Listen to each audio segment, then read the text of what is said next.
Let's come to a watershed. We have in this presentation 30 of the 52 presentations for the Parayana for 2014. And as 2014 has progressed, it has become evident to everyone in the world what was beginning to be evident some long time ago to those that were concerned.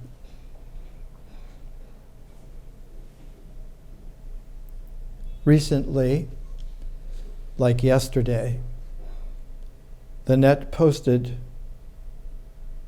an article, NASA-funded study, over 32 advanced civilizations have collapsed before us and we're next in line.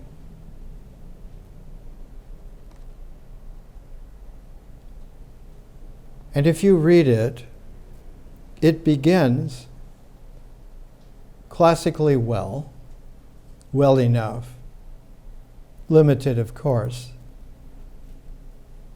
almost myopic by the scalars that we're working with, but nevertheless accurate enough for a kind of a 1950s style of assessment. And then comes the kicker, as they say in sales pitches. And the kicker is that you can protect yourself with a plan B from the collapse of civilization by having a new investment strategy.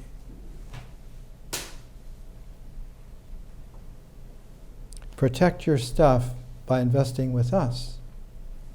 We will take care that you're safe. This, of course, is idiocy. At the current involvement that our planet has with civilization, if it collapses, the planet collapses as well. Life here collapses as well.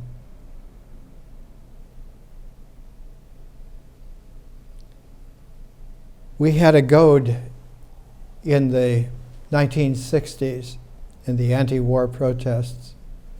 The goad was a saying by Bertrand Russell, Lord Russell, one of the great philosophers of the 20th century.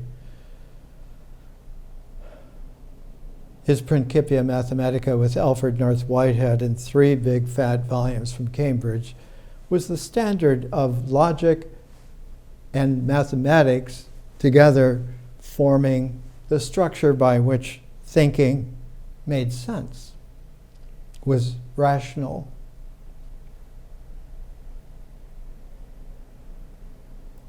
He said, man has never built weapons that he has not used. It is a quibble to say that the use of the atomic bombs in 1945 are a use of the weapons.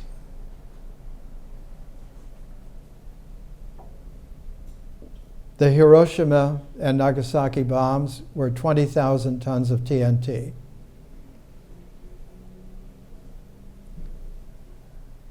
Bikini Atoll was atomized and vaporized out of existence in 1954. And hydrogen superbombs have 50 million tons of TNT. And they are stored by the thousands. So it is not about Plan B.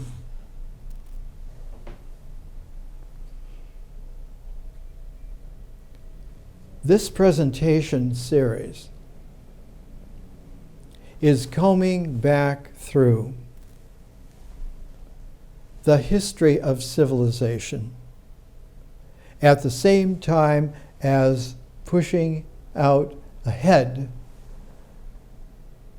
so that the characterization of that symmetry, that pairedness, is the future and the new past.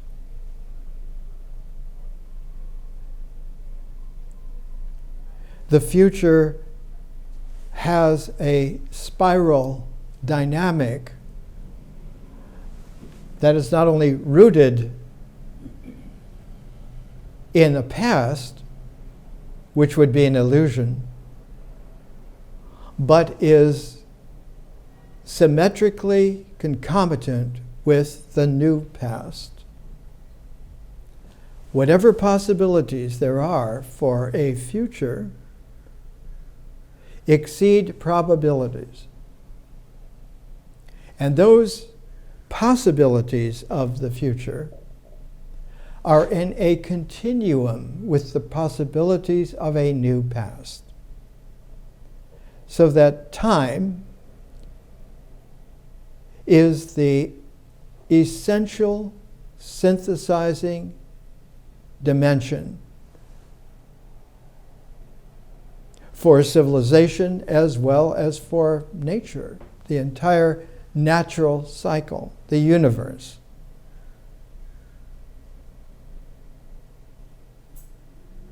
Is not the fourth dimension, it is the first. It is the dynamic out of which blossoms, which is the best way to talk about it. Yes, it is metaphorical.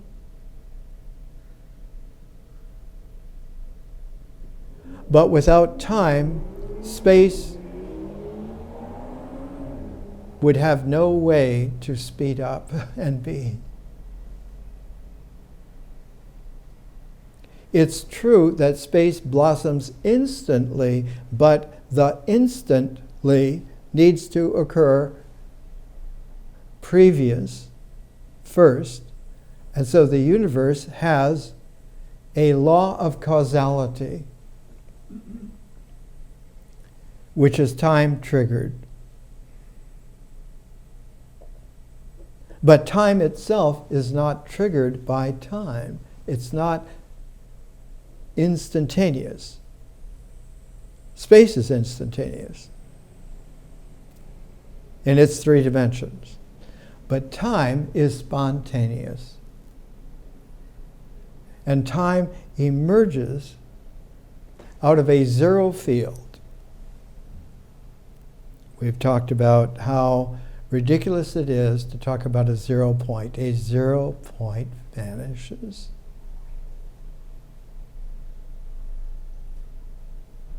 And just like the absorption vanishes, the radiation emerges spontaneously, and this can happen x to the nth times per time unit.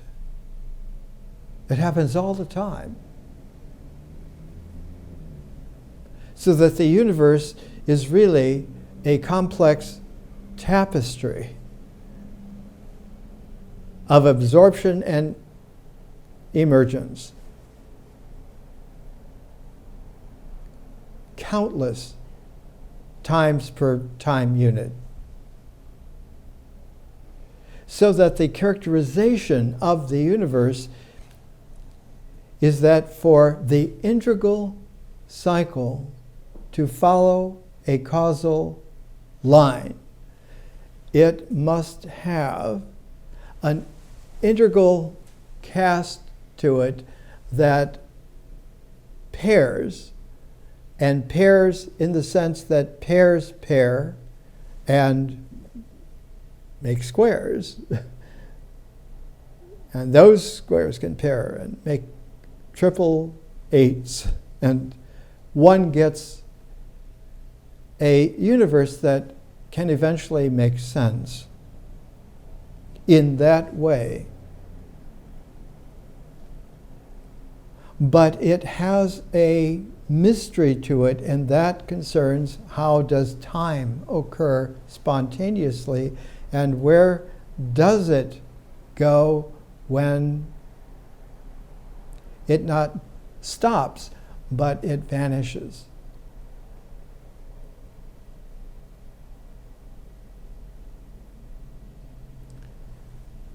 About 1900 years ago, there was a precocious young black Indian boy born in South India. And he would grow up to be quite an unusual person. And he would be the first person to be able to express adequately why there is a beyond to vanishing, and that the beyond to vanishing has a deep relationship to the spontaneous emergence of the dynamic of time and the instantaneous blossoming of space, and the whole integral cycle has its origin in a paired symmetry of an integral with a differential. It took about 1,500 years after that genius boy in South India, in Andhra Pradesh. Andhra is almost at the point of India. The very point is traditionally called Tamil Nadu, and on the Bay of Bengal side, the east coast of the tip of India, the next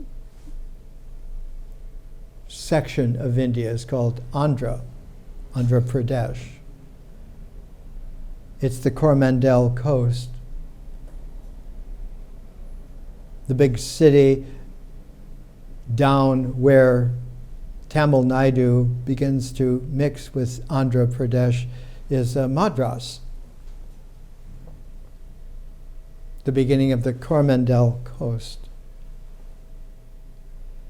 On the other coast, it's called the Malabar coast. Some 1,500 years later, born as a precocious boy in the midsection of England, was Isaac Newton. And almost within just a couple of years, born in what became Germany, a young boy with 3 names, and his last name was Leibniz, G.W.F. Leibniz. Leibniz and Newton at the same time, independently, developed the mathematics by which one can look at the vanishing into zero from oneness, and how from zero one can emerge into oneness, and any degree of development in between 1 and 0, either way, both ways, can be calculated to any specificity of exactness that you care to inquire about, to quest after, to determine. The differential calculus and the integral calculus, both ways, are infinitesimally accurate. And having possession of that for a couple of hundred years led to the beginning of the 20th century, where someone like Bertrand Russell and Alfred North Whitehead could have a Principia Mathematica that would show that the way in which logical thought and mathematical proceduring were one and the same. And that one could master, therefore, any degree of specificity infinitesimally, given enough time and given enough development, given enough maturation and refinement, that whatever it is within reach.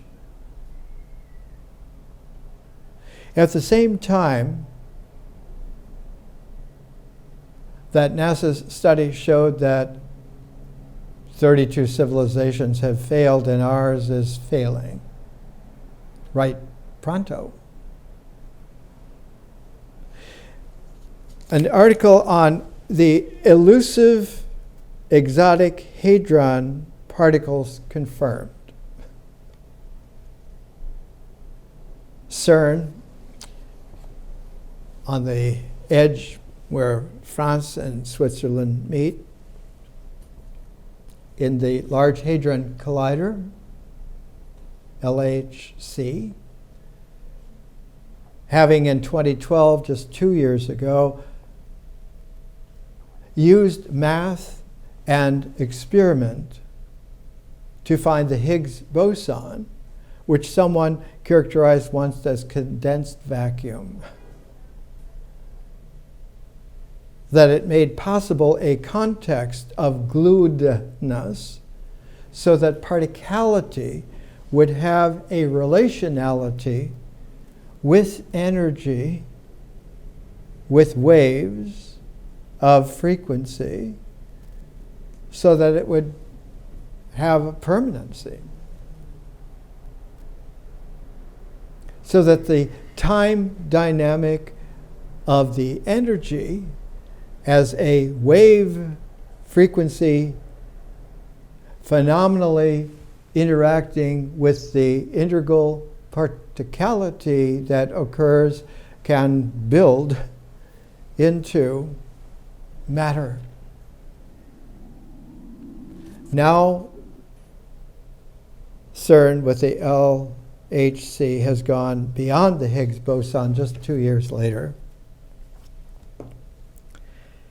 Hadrons are subatomic particles made up of quarks and antiquarks. A proton and a neutron are baryons in the sense that they are hadronic in making up of 3 quarks, 2 of one kind and 1 of another, or the neutron is 1 of one kind and 2 of the other. You have this kind of equality. They're all quarks, but there is such a thing as a meson. A meson is made up of a quark and antiquark pair. And so the decay of hadrons are able to become baryon particalities, but the new particles that are now able to be mathematically conceived and experimentally produced are an exotic form where there is a pair of quarks and a pair of antiquarks together. So that you don't have twos in pairs or triplets in quarks. Now you have a pair of pairs of quark and antiquark of this kind of matter that we're acquainted with and that kind of matter that we're acquainted that it isn't very likely around, because when they come together, usually they vanish into energy explosion. Mesons do not. because they carry a very strong dynamic frequency. They're high-powered in that whatever would cancel out, whatever would explode into oblivion, the time dynamic overtones that so that they are able to exist. Because time is the controlling, compositional factor in all of this. The third internet story at the same time, the daily galaxy. The universe may be permeated by an as yet unknown field. Really. The zero field is unknown, but equally unknown because it was never known is the field of consciousness, which is differential, not integral, but can interact with it.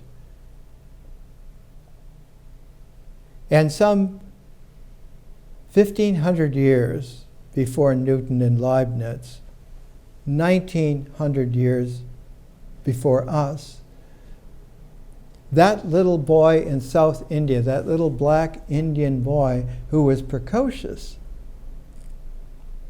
and agile, he could find ways to get into where the pretty girls were, and he became this kind of a young adolescent Don Juan. And one day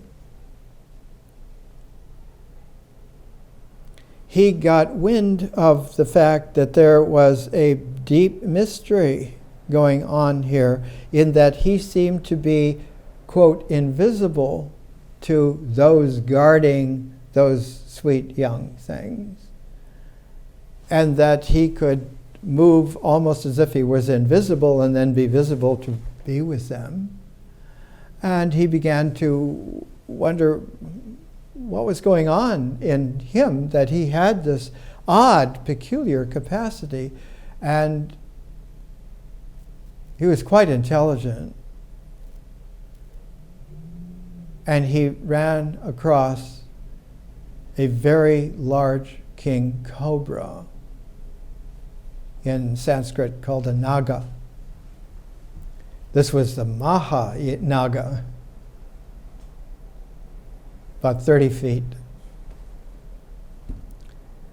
And he learned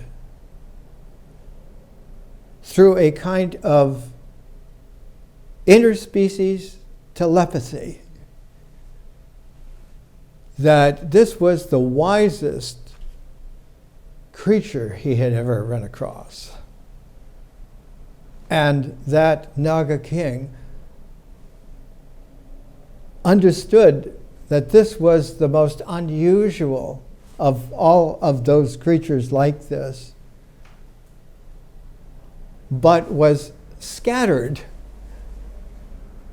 because his energy was enormously high, and yet he just used it to scurry around even faster and seemingly then be invisible. And Mahanaga directed him to go to the coast, to the Coromandel coast, to the Bay of Bengal coast, in Andhra Pradesh, where the big Krishna River runs into the Bay of Bengal. It's a huge river. It's about the size of the Columbia River. It's huge, long, immense.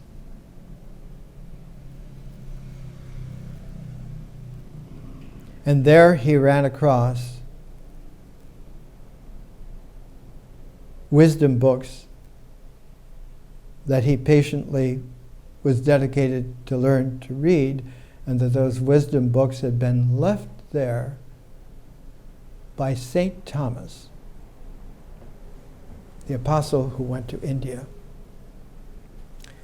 They were the Prajnaparamita Sutras, the perfection of wisdom sutras. And he was overcome and began to devote himself and found that his enormous field of consciousness was not only fast, it was spontaneous. And he began to understand the language that was being used in ways in which people that normally use language cannot understand. They don't have enough dimensions, because he didn't just move fast, he moved spontaneously. Because he had access, and he's the one that developed what in Sanskrit is called shunyata, the void.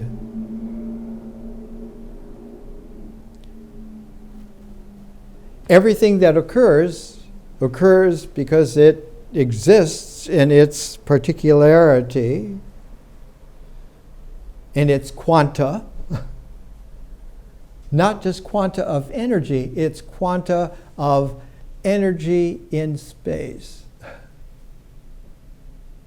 That quanta in and of itself does not carry a signature of existence.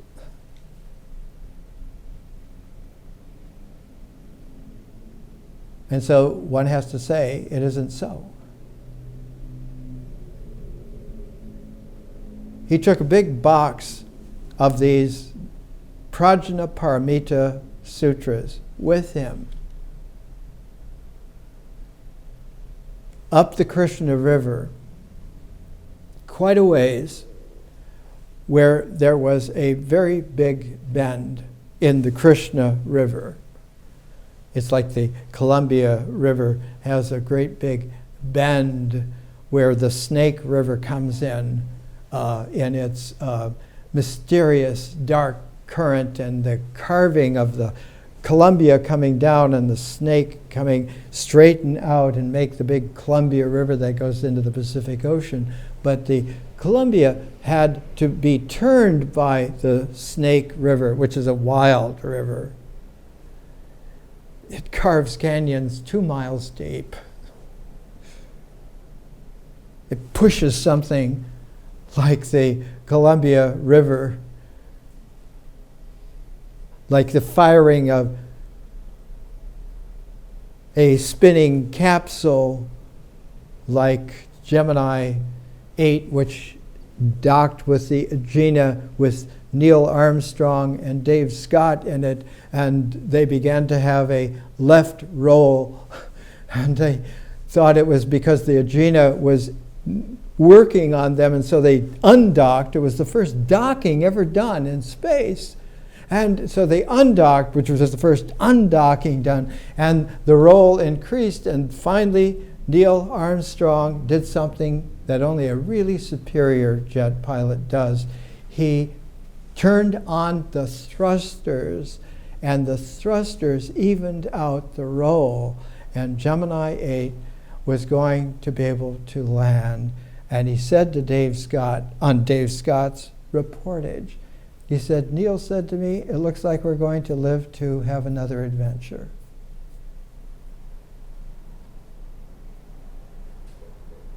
Nagarjuna, where the Krishna River does a big bend, saw that there was an enormous ridge rock that later would be called the Hill of Nagarjuna in the Telugu language of ancient Dravidian Andhra Pradesh. It's called Konda, Nagarjuna Konda.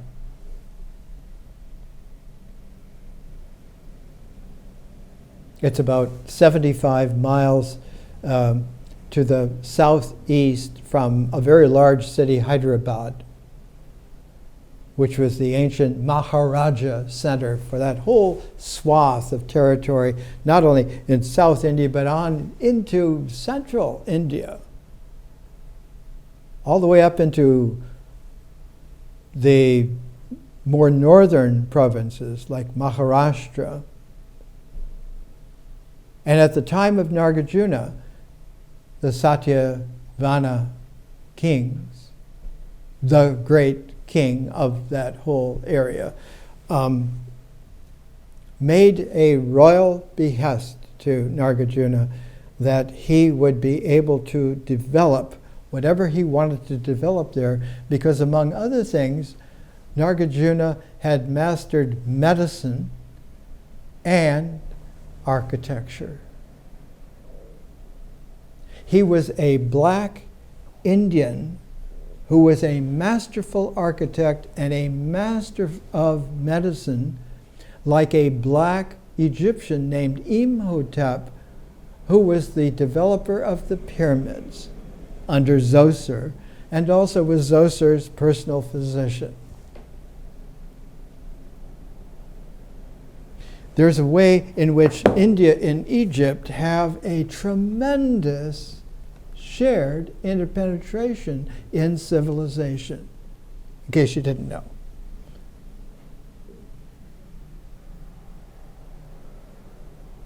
The way in which this is edited by Pratapapada Diksha Pal, P-A-L. He was here in Los Angeles. He's the one that organized the Oriental Asian collections of the Los Angeles Museum on Wilshire Boulevard, and the author of maybe 25 or 30 great books on Indian art and architecture. The meeting place of Egyptian civilization coming south and Indian civilization coming west was Ethiopia. Much bigger than our Ethiopia, because at that time that they met was about 2000 BC beginning.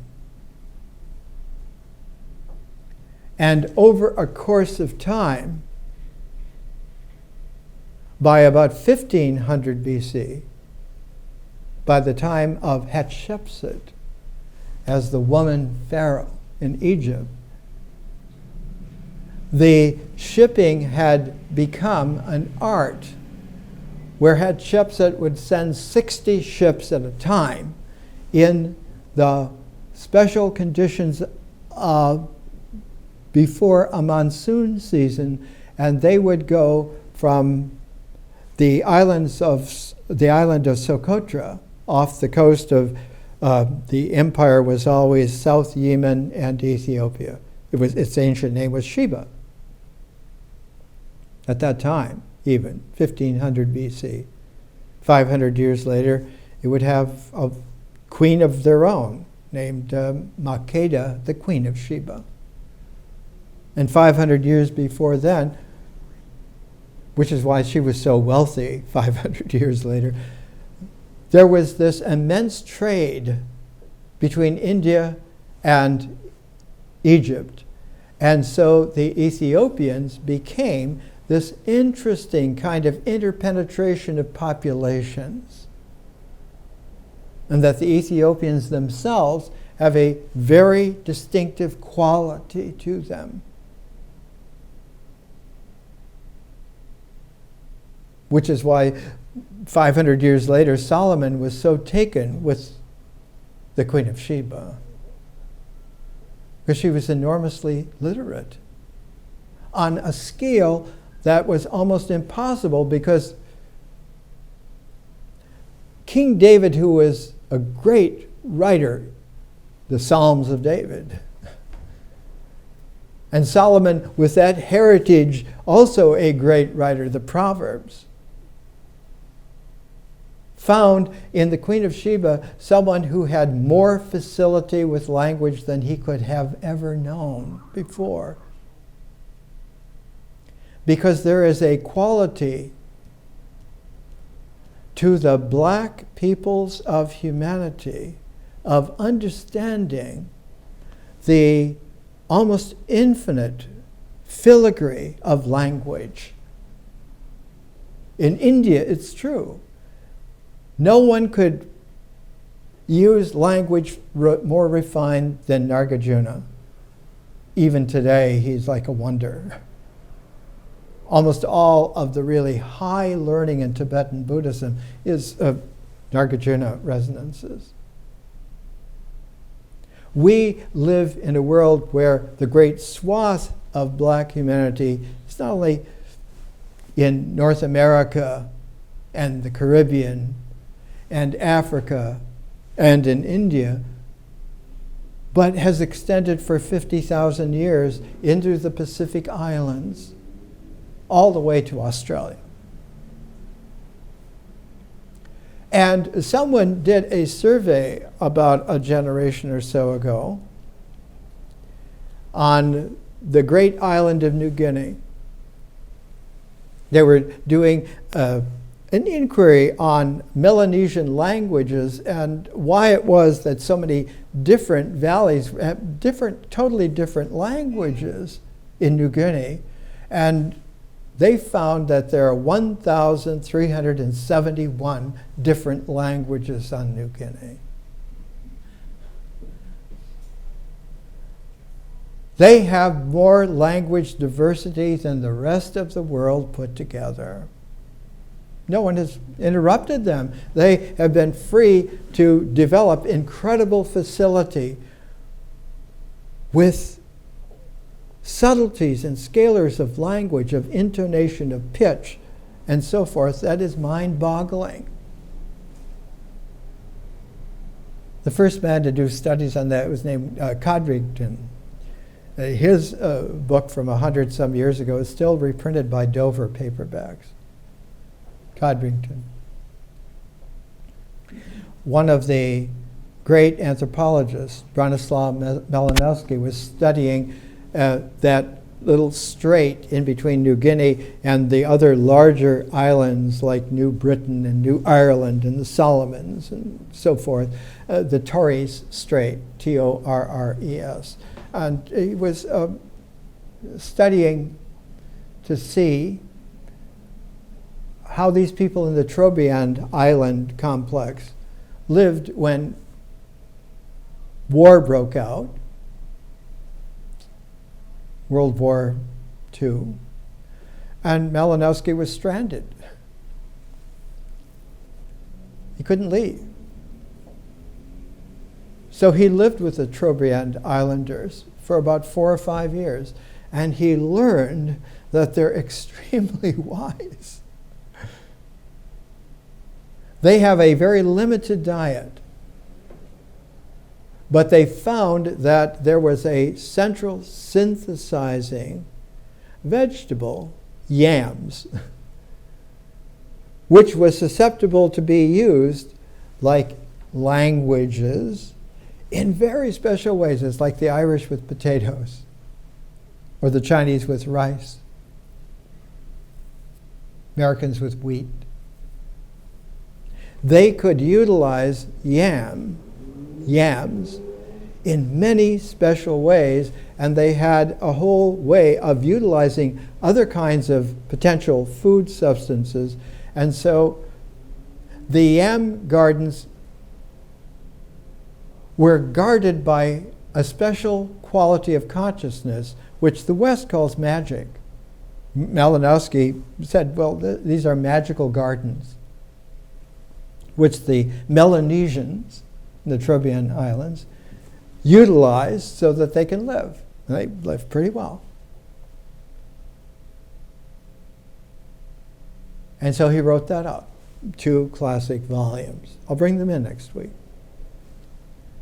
It's the way in which it was a wake-up call about the same time that other studies were being done, that one has to pay attention to the incredible scalar variations of human kind. They all have their own genius. And when we come back from the break, we'll see that this third The universe seems to be permeated by a special field, and they didn't know what to call it, so they took Aristotle's name for it, quintessence. Well, Aristotle didn't really make a big thing out of quintessence. It was in the medieval usage of Aristotle, and it came from Arabic science, and quintessence refers to alchemy. And the Arabs learned alchemy from someone in Jerusalem around 650 AD. Yazid learned it from a Christian monk who had studied the Egyptian Semitic origins of alchemy and had refined it, and Moranius is the one who taught the Arabs alchemy because he utilized a Christian refinement of an ancient Semitic, Egyptian, Greek way of doing things, and they carried this through ostensibly under Aristotle, and that's where the people who only have a little bit of education, call it quintessence, exactly to that.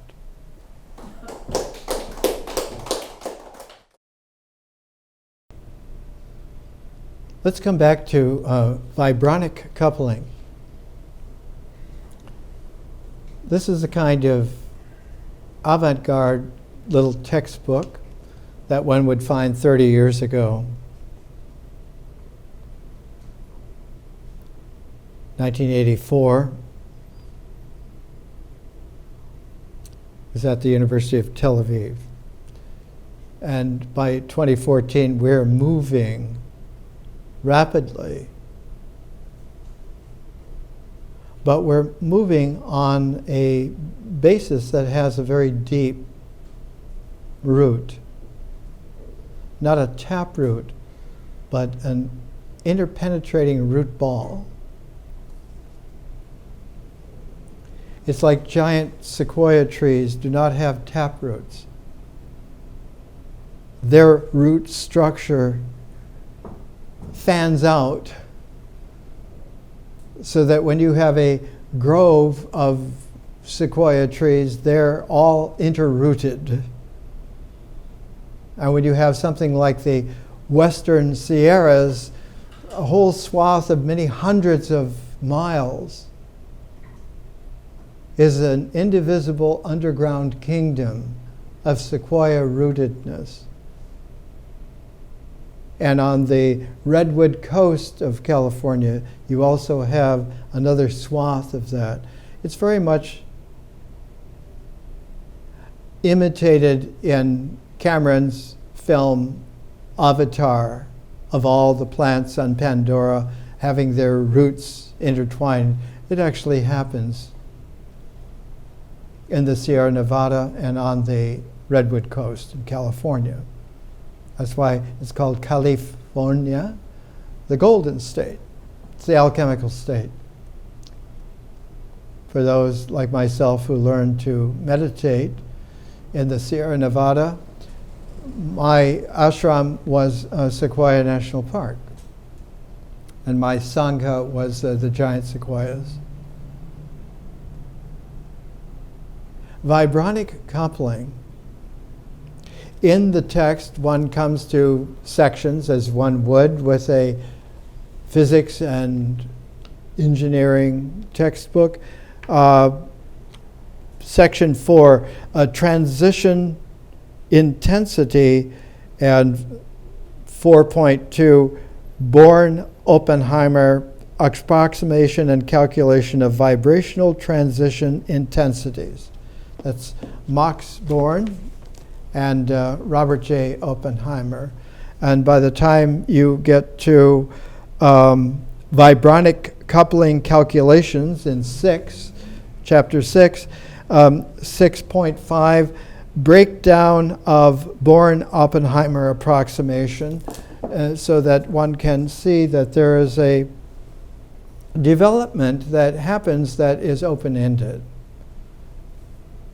That was even 30 years ago. And now we're visioning deep into the 21st century. Because the future extends its capacity as the new past begins its recalibration. It's like combing out the snarls from the dead past and revivifying it into a new past, which is vibrant, which has the continuity to convey that energy, that time energy, into the future, so that when one is working with very large time forms like civilization, now you can work with something that is visionarily possible, because the new past has freed up the dammed up energy of the dead past and allowed for that consciousness to be differentially freed. That's how you get to the stars. In the last 6 or 7 billion years, every civilization that has become interstellar has gone that way. We too, if we can stop being stopped. Just last week, it was 45 years since anyone has left low Earth orbit. 45 years, not even into high Earth orbit, much less the moon, much less the rest of the star system. The stop has got to stop. And the way in which that visionary future is opened is the new past needs to be combed through so that one is ready to go, because the energy, the time energy is there, because time forms of civilization, like anything else in the universe, civilizations in their time form have to transform, because the old time forms are used up. The energy has moved on. And if you cling to the dead, you're going to die. Thomas Jefferson had a phrase that he used in Latin, because he was corresponding at the time with James Madison about very classic things. It translates into English. He kept saying over and over again, "The world belongs to the living." We are surrounded by the waking dead, by the zombies, by the vampires, by cloned drone alien surrogates, by daydreams of artificial intelligence. Enough already. Dark matter and dark energy are even more than 95% of the universe. The dark matter is able to generate the integral of gravity, because space itself is a dark matter. It's a matter. There is such a thing as the frame of space dragging. Yes, predicted by Einstein. Yes, confirmed about a decade or so ago. Over really powerful gravitational centers, like stars, very close up, very minutely calibrated, or like really powerful things like neutron stars that don't take that fine a calibration because it's quite apparent. Space itself, like an old film running through a projector, when the shutter is dirty and thus interrupted, it will shutter, and you'll get this, used to get this image of the projector shuttering and the film is jumping around, and if it jumps too much, it'll crack and burn. Space itself is a matter, a dark matter. And its emergence is because the dark energy dynamic of time is at once the signal trigger of the whole integral. That's why it's time bound. The time bind of the universe is so colossal that it literally doesn't matter very much. To the Indian mind, once it had the ability to utilize Nagarjuna and other developments that came out of it, one began to speak in terms of kalpas, of time forms that were enormous. Hundreds of millions of years.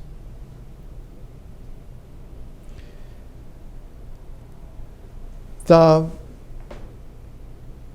beauty of a quality that is there in a Nagarjuna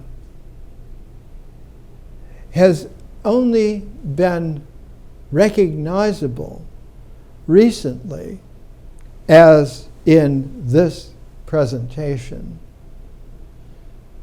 to have a very deep root in India, Black India, original India. The development of archaeology in India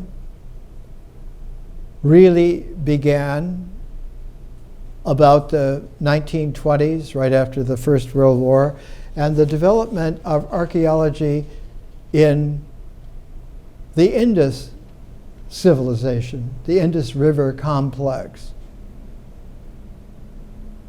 with two great cities, Harappa and Mohenjo-Daro, going back well over 1,000, almost 1,500 years before the so-called Aryan invasion, which was not an invasion at all, about 1500 BC.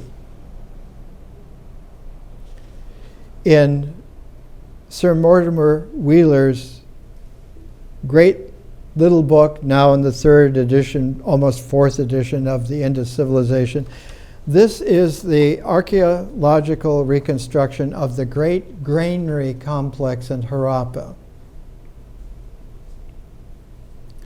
Each one of these very long granaries done out of an indigenous kind of a concrete, out of additives and mixtures with the mud, so-called. They're not just mud bricks. These mud bricks form the walls of the city of Harappa, which are still archaeologically solid almost 4,000 years, 700 years later. These walls, out of these mud bricks in Harappa, were standing this large by at least 2800 BC, 4,800 years ago. And the prototype for them was there several thousand years before that.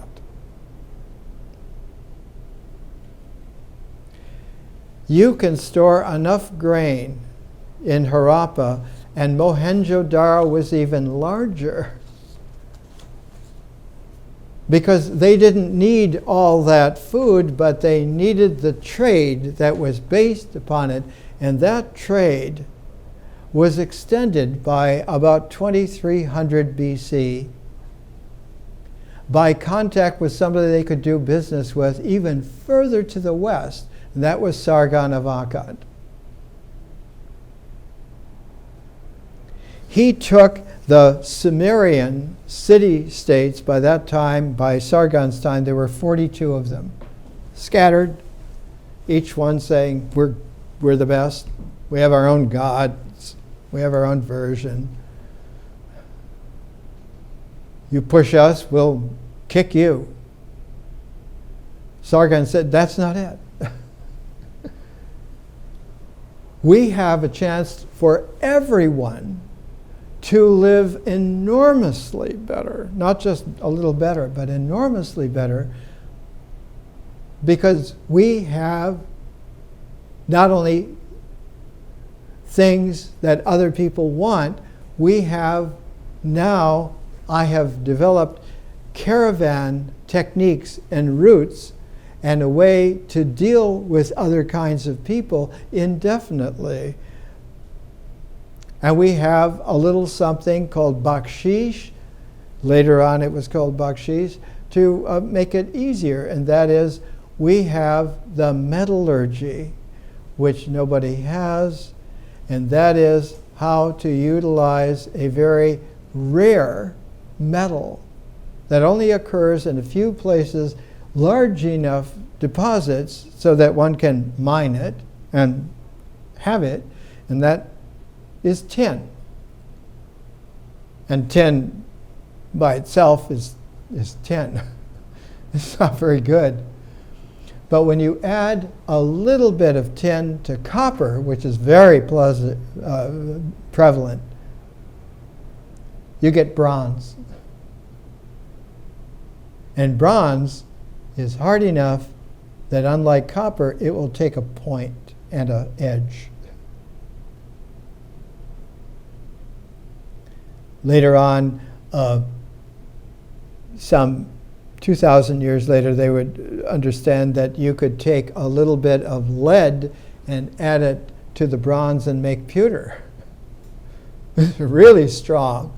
Doesn't take an edge so much as bronze does, but you can make pots and vases that, cups that are still around. Sargon developed huge caravans of onagers, not camels, onagers. Onagers are black-haired mules. They're the classic Semitic ass. And the symbol for Semites in those days, 4,400 years ago, was the onager. The black-haired, to say donkey is a misnomer. They were tough, wiry beasts of burden, and you could have hundreds of them in long caravans and have them stored Pony Express style all along leeways, and those were self-sufficient little stations because they got along with the local populations, because they were the station which the railroad ran through, and everybody got to trade with everybody else. What do you need? Give us your list, and we'll find it somewhere along this way, and we'll bring yours back at the same time that we go on and give other people. And all of this happened within one lifetime.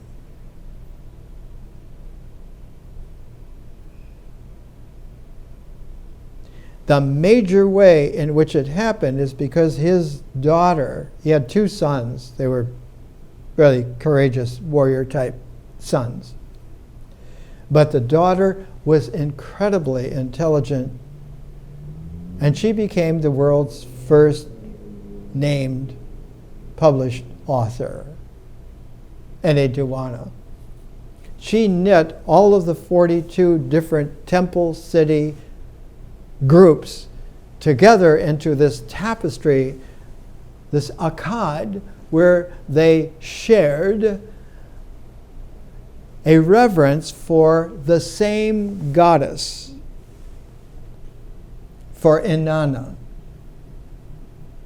the moon goddess. And what was related to the moon goddess was the moon god in Egypt. The moon god who was related was Thoth, the developer of writing. But Thoth had a partner named Seshet, and Seshet was the goddess who was taking Thoth's writing and being able to write whatever she wanted on the leaves of a special laurel tree called the Persea tree, so rare that they only had one place where it grew, and that was in the courtyard at Heliopolis. And if Seshet writes your name after you have died and gone through the weighing of your heart, not your mind,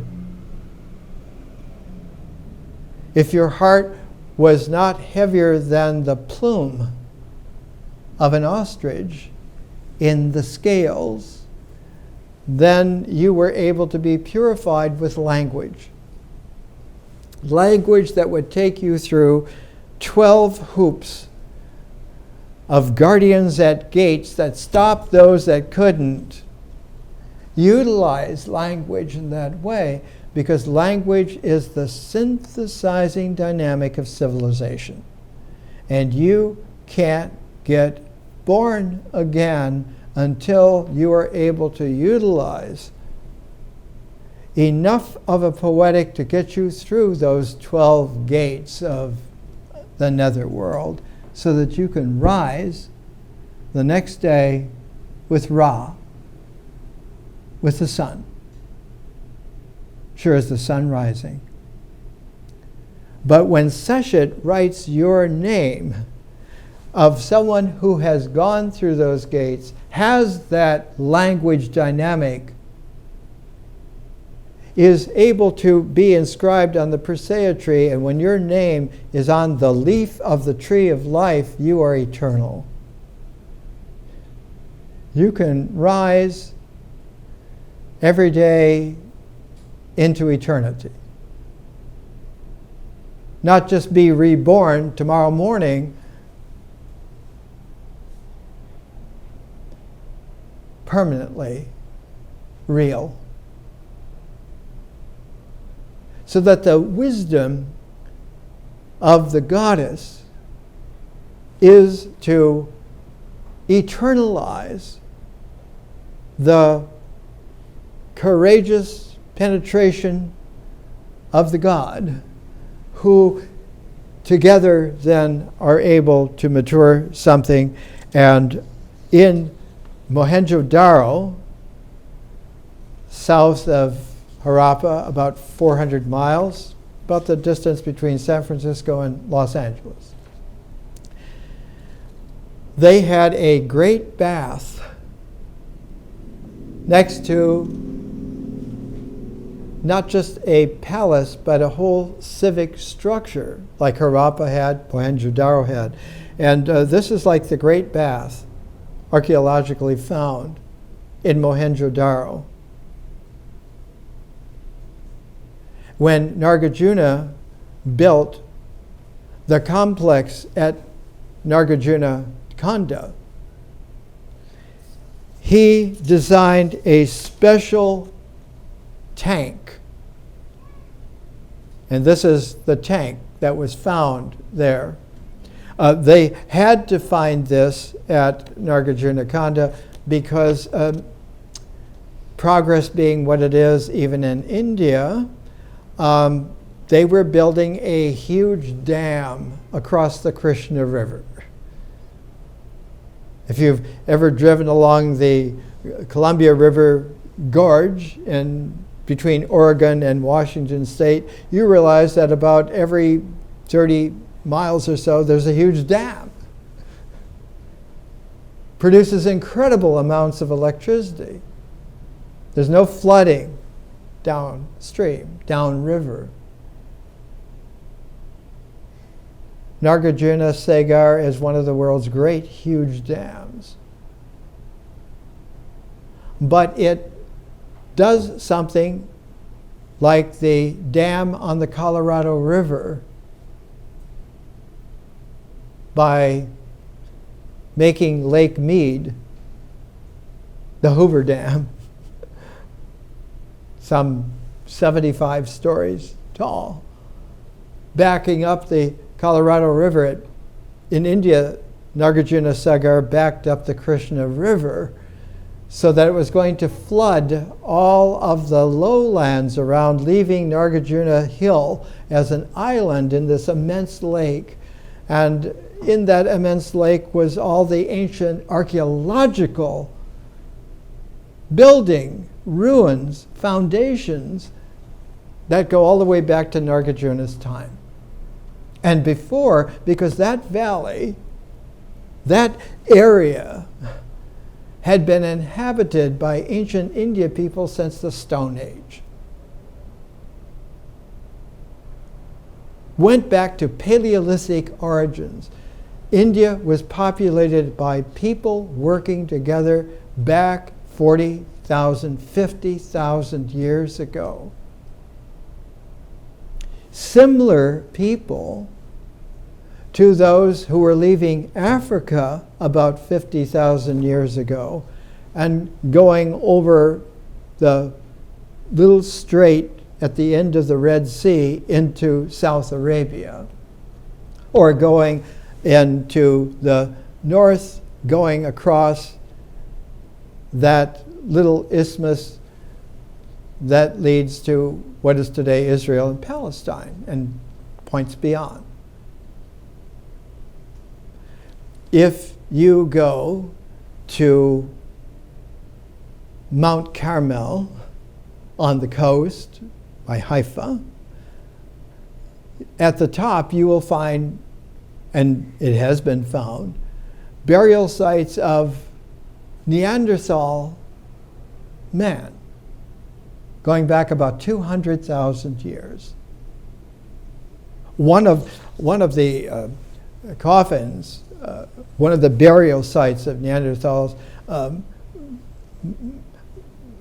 great Russian-American historian Rostovtsev found that the bones of the Neanderthal were surrounded by little black things, and they found that they were the seeds of flowers, that the body of the Neanderthal had been outlined in flowers for the burial. If you go down the slopes of Mount Carmel to the valley area, you will find caves, and in the caves were found Homo sapiens sapiens skeletons going back 40,000 years. If you go along that valley, you go through a rift that leads eventually through a pass of the last mountainous ridges, and you come out to where the Sea of Galilee is. And where that passageway comes out and meets the shore of the Sea of Galilee, that's where Mary Magdalene was born. Right there. This pond, this tank, was built by Nagarjuna because he came many thousands of years after Harappa and Mohenjo-Daro, and he was in contact with the Prajna Paramita left by the development of St. Thomas in India. Listen up now. This is true. This tank is a baptismal tank. It has an architecture which is recognizable to anyone who can go beyond counting. It has 8 different levels, 8 different phases. Is that not familiar?